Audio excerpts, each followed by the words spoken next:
नमस्ते बच्चों। अम्मू and you channel पर आप सबका प्यार भरा स्वागत। अम्मू आप लोगों के लिए एक बड़ी ही प्यारी कहानी लेकर फिर से आई हैं आपको सुनाने। आपको ये सब कहानियां बहुत अच्छी लगती हैं, ये जानकर मैं बहुत खुश होती हूँ, क्योंकि कहानियां पढ़ना, सुनना और सुनाना ये तीनों मुझे बहुत पसंद है। और मैं चाहती हूँ आप लोगों को भी कहानियां पढ़ने का और सुनने का बहुत अधिक शौक हो और किताबें पढ़ने की आदत लग जाए। आज जो मैं कहानी लाई हूं आपके लिए, एक बड़ी ही मजेदार कहानी है, भोली सी कहानी है, भोली सी तितली की कहानी है। तितली की कहानी, तितली का बचपन। इतनी भोली है वो तितली जब वो छोटी थी अपने बचपन में, कि उसे खुद ही नहीं मालूम कि वो भविष्य में क्या बनेगी। जैसे हम सबको भी नहीं मालूम होता है ना। हम जब छोटे होते हैं, आप जब छोटे हैं, आपको क्या मालूम है कि आप बड़े होकर क्या बनेंगे, कैसे बनेंगे, नहीं मालूम ना। तो जब आप छोटे होते हैं तो क्या करते हैं, इधर उधर देखते हैं, सबको देखते हैं, देखकर तरह तरह की इच्छाएं होती हैं। लगता है, कभी लगता है मैं इसकी तरह डांसर बन जाऊं, इसकी तरह मैं सिंगर बन जाऊं, इसकी तरह मैं क्रिकेटर बन जाऊं, इसकी तरह फुटबॉलर बन जाऊं, साइंटिस्ट बन जाऊं, टीचर बन जाऊं, डॉक्टर बन जाऊं। कोई भी हमें अपने बचपन में अलग अलग तरीके से प्रभावित कर देता है, प्रेरित कर देता है, लेकिन हमें नहीं पता कि हम बड़े होकर क्या बनते हैं। हमारे ऊपर है, हम अपनी मेहनत से, अपनी लगन से अपने जीवन को संवार कर अपने मन लायक भविष्य को बनाने की कोशिश करते हैं। तो तितली का बचपन कैसा होता है, ये उसी के मुंह से हमें सुनना है। अब इल्ली पेड़ पेड़ पर घूमती है और लताओं के पत्ते खाती है। इल्ली कौन? ये कैटरपिलर जिसे हम बोलते हैं। बड़ा ही प्यारा सा एक बगीचा है, बाग है, हरा भरा, पेड़ पौधे, डालियां, फूल, मस्त मीठी हवा चल रही है और फूल खिले हैं, सुगंधित वातावरण है। और उन सब के बीच में ये छोटी सी इल्ली पेड़ पेड़ पर घूम रही है, और लताओं के ऊपर से घूमते हुए जहां पर भी उसे थोड़ी सी मुलायम सी पत्ती मिलती है, वो वहां पे कुटुर कुटुर कुटुर कुटुर कुटुर कुटुर खा जाती है। पूछती नहीं है लताओं से कि मैं क्या तुम्हें खाऊं ना, उसे जो मन में आता है खाती रहती है। अब वो एक दिन खा रही थी, खाते खाते उसका पेट बहुत भर गया, क्योंकि वो सुबह से बैठे उस लता पर उसकी पत्तियों को खा रही थी। कितने छेद कर डाले उन पत्तियों पे। और जब पेट इतना भर गया, फूल गया, तो वो थोड़ा रुकी। देखा पास में एक तालाब है। तालाब के नीले पानी को देखकर उसे प्यास लग गई। उसने पत्ती के ऊपर से थोड़ा झांका कि देखूं तो मैं क्या पहुंच पाऊंगी, ये पानी तक पहुंच पाऊंगी पीने के लिए। तो उस तालाब के पानी में उसको अपनी छाया दिखाई दी, परछाई दिखाई। वो सोचने लगी, ये कौन है? ये मैं हूं? दिखने में मैं कितनी खराब हूं, कैसी काली काली सी, कैसे सब कांटे कांटे जैसे सब बाल निकले हैं, घूसर रंग, पूरे शरीर पर मेरे कांटे हैं। ये तो बहुत ही गंदी लग रही हूं, मैं बदसूरत लग रही हूं। लेकिन आसपास मेरे चारों तरफ सब कुछ कितना सुंदर और रंगीन है। पत्ते देखो कितने मुलायम मुलायम से, हरे हरे से, हल्के हरे, गाढ़े हरे। फूल देखो लाल, पीले, गुलाबी, नारंगी, सफेद, सब फूल कितने सुंदर। तितलियां देखो कैसी उड़ रही हैं, कितनी सुंदर सुंदर रंग बिरंगी तितलियां। पक्षी देखो, कितने प्यारे प्यारे पक्षी उड़ रहे हैं। और मुझे देखो, मैंने तो पहले कभी अपने आप को देखा ही नहीं था, ये तो पहली बार देख रही हूँ। हे भगवान, मैं तो कितनी बदसूरत हूँ, क्यों मुझे इतना बदसूरत बनाया भगवान। बड़ी निराश हो गई इल्ली। अब वो सोच रही है, सभी लोग मुझे बड़ा बदसूरत मानते होंगे और मुझे कोई नहीं पसंद करता होगा, तो मैं क्या अपनी बदसूरती को मिटा सकती हूँ? मैं थोड़ा खूबसूरत बन जाऊं। कैसे बनूं? हम्म, कैसा गंदा सा घूसर रंग है मेरा। थोड़े रंगीन थोड़ा रंगीन बनने की कोशिश करूं, रंगों से जरा अपने आप को भर दूं। रंग लेकिन कहां से पाऊं मैं? कौन देगा मुझे रंग?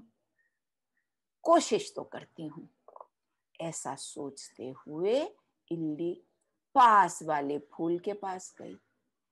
फूल फूल, अपना थोड़ा सा रंग मुझे दे दो ना, तुम कितनी सुंदर नारंगी हो। इतना सुंदर गाढ़ा रंग तुम पर कितना फब रहा है। मेरा रंग देखो ना, कितना गंदा है। मुझे मेरा रंग बिल्कुल नहीं पसंद। थोड़ा सा अपना रंग दे दो ना, मैं भी सुंदर बन जाऊं। फूल कहता है, ए इल्ली, चल चल। क्यों दूं? तुमको मैं अपना रंग दूं? तुमको जो मौका पाते ही मुझे खाने लग जाती हो, बड़ी तारीफ कर रही हो मेरी सुंदरता के। और खाते समय मैं सुंदर नहीं दिखती हूँ क्या? तुम्हें नहीं समझ में आता है जब तुम मुझ पर चढ़ जाती हो और मेरी पंखुड़ियों को कुतर लेती हो, तो मेरी खूबसूरती में भी तो दाग लग जाता है ना। जरा भी तुम्हें अकल नहीं, जरा भी तुम मेरे बारे में नहीं सोचती हो, फिर तुम खाती हो, मुझे चोट भी तो लगती है ना।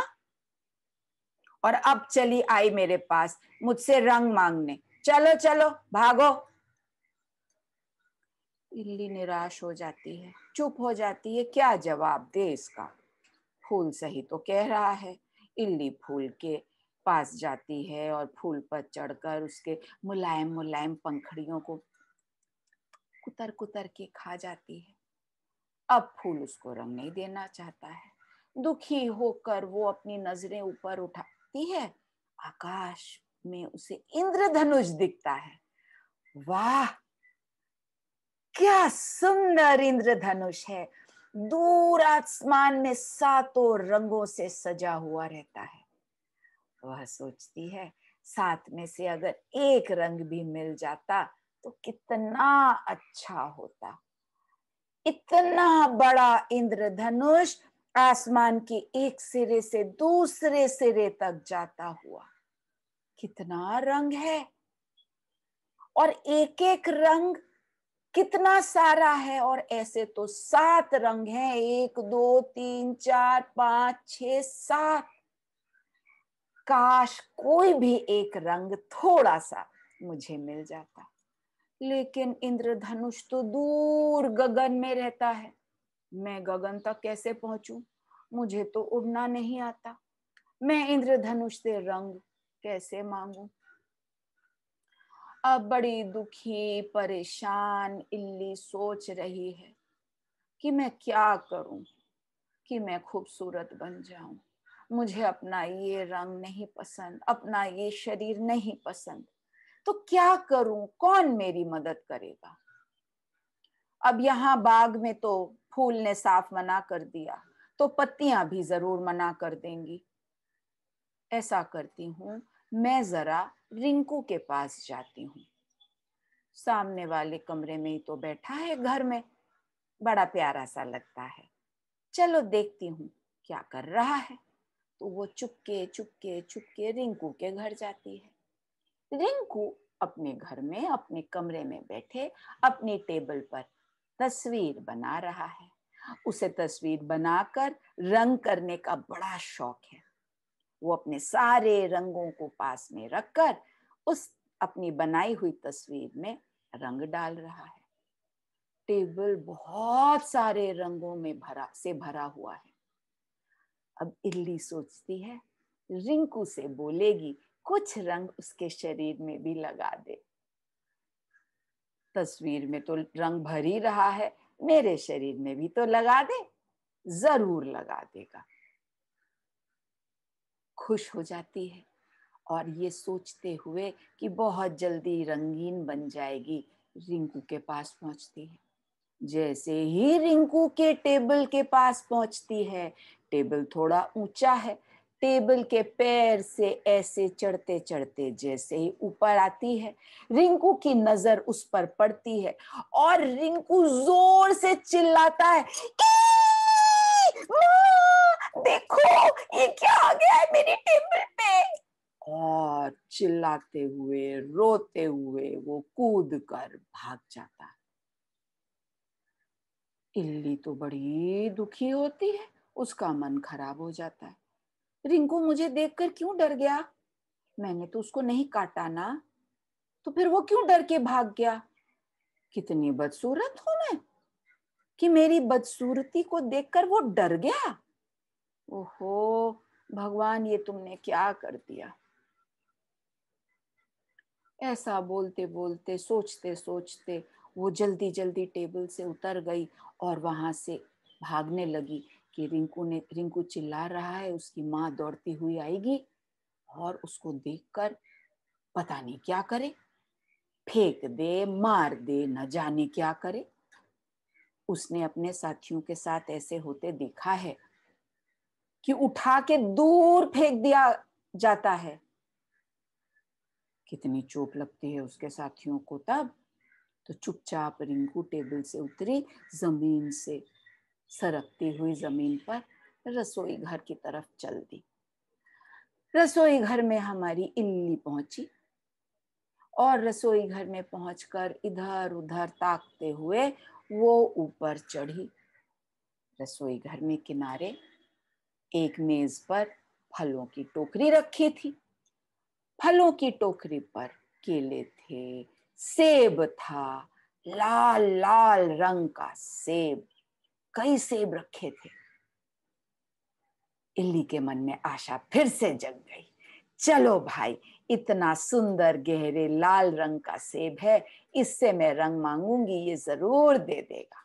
पूरा का पूरा लाल है ना। सेब भाई, थोड़ा अपना लाल रंग मुझे दो ना। देखो ना मैं कैसी बेरंगी हूं, मेरे पास कोई रंग नहीं। तुम थोड़ा सा अपना लाल रंग दे दो, तुम्हारा कुछ नहीं बिगड़ेगा, लेकिन मैं रंग जाऊंगी। सेब कहता है, अच्छा बड़ी आई रंग मांगने वाली, अब तो बड़े प्यार से बात कर रही हो, और जब मन में आता है आके जो मुझे खा जाती हो उसका क्या? तब तो नहीं मैं अच्छी लगती हूँ, तब तो मेरा लाल रंग तुम्हें नहीं दिखता है। चढ़ती हो, जब मन में आता है उतर जाती हो, और मैं तो कुछ कर भी नहीं पाता। आई मुझसे मेरा लाल रंग मांगने, चलो चलो अपने रास्ते जाओ। क्या करे, सेब से भी निराश हो जाती है और निराश होकर इल्ली रसोई घर की खिड़की से निकलकर बाहर चली जाती है। कहती है कि भाई यहाँ पे तो मुझे कोई भी मदद करने वाला नहीं है, मैं सोचती हूँ जंगल चली जाऊं, जंगल में शायद वहां के जीव मेरी मदद करें। इल्ली चलते चलते चलते चलते जंगल की ओर काफी देर बाद जंगल पहुंच जाती है। वहां जाकर वो देखती है मोर, सामने ही नाचता हुआ मोर उसे मिल जाता है। वाह, क्या खूबसूरत जीव है ये, कितने रंग इसके पंखों में भरे हैं, लेकिन कैसे मांगे इसके रंग? मोर तो देखते ही मुझे खा जाएगा। जरा उसकी नजर पड़ी, अपनी चोंच में मुझको दबोच के गटक जाएगा। कैसे मांगू? इसलिए दूर से पत्तों की आड़ से खड़े होकर वो मोर को नाचते देखती रही। उदास मन से नाचते मोर को देख रही थी और सोच रही थी कि मैं कैसे सुंदर बनूं। आखिर में उसे वही झाड़ियों पर एक लाल काली तितली उड़ती हुई नजर आई। वो तितली आकर उसी के ऊपर वाली डाल पर एक पत्ते के ऊपर बैठ गई। इल्ली पहुंची उसके पास। तितली तितली, तुम्हारे शरीर में कितने रंग हैं? भगवान ने तो कितनी नाइंसाफी की है मेरे साथ। देखो ना, कितने रंग तुम्हारे शरीर में दिए हैं और मुझे कैसा बेरंग बना दिया। मैंने कितने रंग सब जगह देखा आसपास, मुझी को बेरंग बनाना था। थोड़ा सा रंग मुझे दे दो ना, प्लीज प्लीज दे दो ना। तितली हंस पड़ी, बोली, अरे पागल, मुझसे रंग मांगता है? क्यों तुम मांग रही हो मुझसे रंग? तुम मेरी तरह ही तो हो, तुम्हें सब रंग मिल जाएंगे। मैं तुम्हारी तरह हूं। कैसे? हाँ, बिल्कुल मेरी तरह तुम बन जाओगी, मत परेशान हो। मैं तुम्हारी जैसी बन जाऊंगी? कैसे? क्या करना होगा? इल्ली तो बहुत अचरज में पड़ गई। तितली बोली, धीरज रखो, थोड़े दिन में देखोगी अपने आप ही तुम मेरी तरह बन गई। अब इल्ली क्या कहती, और तो उसके पास कहने को और करने को कुछ रहा भी नहीं था। वो चुप हो गई। कुछ दिन बाद इल्ली को अचानक बहुत सुस्ती आने लग गई, बड़ी सुस्ती आने लग गई और नींद आने लग गई। इतनी नींद मुझे क्यों आ रही है? इतनी नींद पहले तो मुझे नहीं आती थी। मैं तो सारे दिन इधर से उधर घूमती रहती थी, खाती रहती थी। आज ये मुझे इतनी नींद क्यों?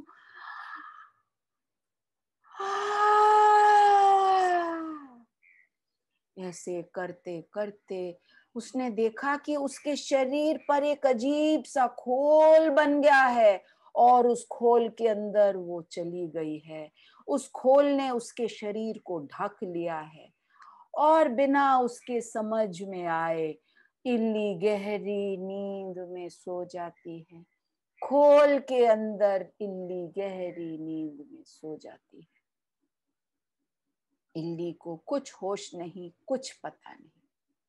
7-8 दिन बाद इल्ली की बेहोशी जैसी नींद खुलती है। देखती है कि खोल धीरे धीरे खुल रहा है और वो ऐसे फड़फड़ाते हुए खोल से निकल आ रही है। और वो ये देखकर कितनी हैरान है कि अरे, ये मेरे शरीर में 2 सुंदर सुंदर पंख कैसे निकल आए। खुश होकर वो पंखों को झटकती है। अरे, ये पंख तो खुल गए, देखो तो पंख चला पाती हूँ। हाँ, मैं तो पंख भी चला पा रही हूँ। और पंखों के सहारे उड़ने लग जाती है। उड़ते उड़ते उड़ते खुशी से झूमने लगती है। अरे वाह, मैं तो उड़ने लग गई, अरे वाह, मेरे तो पंख हो गए, मैं तो उड़ रही हूँ। और वो लाल काली तितली उसे देखकर कहती है, देखा, असल में तुम पूरी तितली बन गई हो। हाँ, मैं पूरी तितली बन गई हूँ। उड़ते उड़ते वो उसी तालाब के पास जाती है जहां पर उसने अपना चेहरा देखा था। इल्ली ने, जब वो छोटी सी थी, बचपन का चेहरा। वहां जाकर तालाब में फिर वो उसी पत्ते के ऊपर बैठती है और नीचे झांक कर अपनी छाया देखकर, हाँ, मैं तो कितनी सुंदर तितली बन गई हूँ। रंग बिरंगी कितने सुंदर रंग है मेरे पंखों पर। ईश्वर का लाख लाख शुक्र, आपने मुझे तितली बना दिया। ईश्वर ऊपर से हंसे और बोले, अरे बुद्धू इल्ली, वो तो बचपन में तुम ऐसी थी। बचपन के बाद जब खा पी कर तुम तंदुरुस्त हो गई और फिर से बड़ी हो गई, तब तुम अब बड़ी होकर समय पर तितली बनी ना। धीरज रखना चाहिए। इल्ली को अब समझ में आ गई और वो अपने इस नए रूप से बहुत खुश हो गई। इल्ली हमारी तितली बन गई। इस तरह से इल्ली उड़ते उड़ते फूलों का रस चूसते चूसते खुश होकर पूरे बाग में घूमती रही। प्यारी कहानी थी ना? ऐसे ही आप भी बचपन में छोटे हैं, अपने को पढ़ा लिखा कर अच्छी अच्छी चीजें सीख कर जब आप बड़े बनेंगे तब आप अपने मन लायक एक योग्य खुश इंसान बनेंगे। जो आप बनना चाहेंगे वो बनेंगे। इल्ली सुंदर रंगीन जीव बनना चाहती थी, बन गई तितली। वैसे ही आप भी अभी मेहनत करेंगे, मन लगाकर पढ़ेंगे और कड़ी लगन से जो चाहे अपने जीवन में बन जाएंगे। कहानी अच्छी लगी? लाइक शेयर सब्सक्राइब करिए, बेल आइकॉन को जरूर हिट करिएगा और मेरा इंतजार करिए। अम्मू जल्दी आएगी फिर से कहानी लेकर आपको सुनाने। कहानी सुनने के लिए बहुत बहुत धन्यवाद। नमस्ते, खुश रहिए और जब तक मिलते हैं, बाय बाय।